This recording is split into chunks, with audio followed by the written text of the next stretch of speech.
नमस्ते सर्वांना, मी ममता तुमचे या चॅनलमध्ये खूप स्वागत करते। अगदी मनापासून कसे आहात, आशा करते चांगलेच असाल। चला तर मग मी तुम्हाला आज एकदम छान अशी रेसिपी दाखवणार आहे। ही रेसिपी आहे रात्रीच्या चपातीपासून बनवायची। माझ्याकडे 2 रात्रीच्या चपात्या उरल्या होत्या, म्हटलं काहीतरी वेगळं बनवून खाऊया। तुम्ही याला खाल्ल्यानंतर नेहमीच बनवून खाणार हे तुम्हाला मी गॅरंटी देते। त्यासाठी मी 2 चपात्या घेतल्या, पिझ्झा कटरने त्याला कट करून घेतलेला आहे। तुम्हाला हवे त्या आकारमध्ये कट करून घेऊ शकता। मी या आकारमध्ये कट केलेला आहे। त्यानंतर आता मी गॅस पेटवून घेते। गॅसवरती कढई ठेवणार आहे। कढईमध्ये तेल टाकायचं। तेल छान गरम होऊ द्यायचं। तेल गरम झाले की यामध्ये टाकायचे आहेत आपल्याला जे कट केलेल्या चपात्या आहेत का नाही ते छान आता याला तळून घ्यायचं आहे। आपल्याला दोन्ही साइडनं एकदम कुरकुरीत अशा तळून घ्यायचं। हे तळल्यानंतर लाल पडतात, मग याला छान असं बाहेर काढून घ्यायचं। असेच करून मी सर्व चपात्या आता तळून घेणार आहे। ही रेसिपी तुम्ही एकदा जर खाल्लो तर नेहमीच चपात्या रात्रीला जास्त बनवून ठेवून दुसऱ्या दिवशी खाणार हे तुम्हाला मी गॅरंटी देते। आणि हे जर पावसाळ्याच्या दिवसात खाल्लो तर अगदी छान, कारण जेव्हा पाऊस असतो ना तेव्हा एकदम भारी लागते। छान आता मी याला तळून घेतलेले आहेत। अजून जे राहिलेले आहेत ते पण असंच करून तळून घ्यायचं आहे।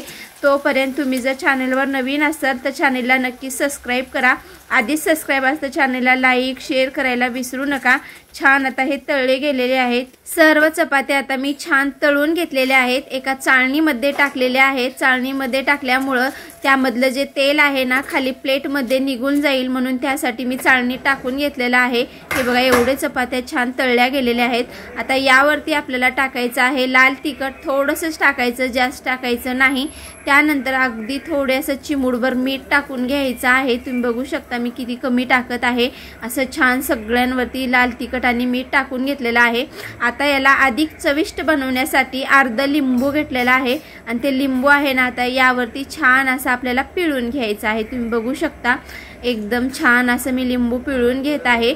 आता लिंबू साईडला ठेवून देते आणि आता हे सर्व असं मिक्स करून घेते। असं पहिला पाकडून घ्यायचं, म्हणजे काय होतं हे सर्व जे लाल तिखट आहे, जे मीठ आहे या सर्वाला लागतं। जे एक्स्ट्राचं आहे ना ते खाली पडलं जातं, म्हणून याला छान असं पाकडून घ्यायचं। त्या चाळणीमध्ये एकदम अशी कुडकुडीत झालेली आहे। हे बघा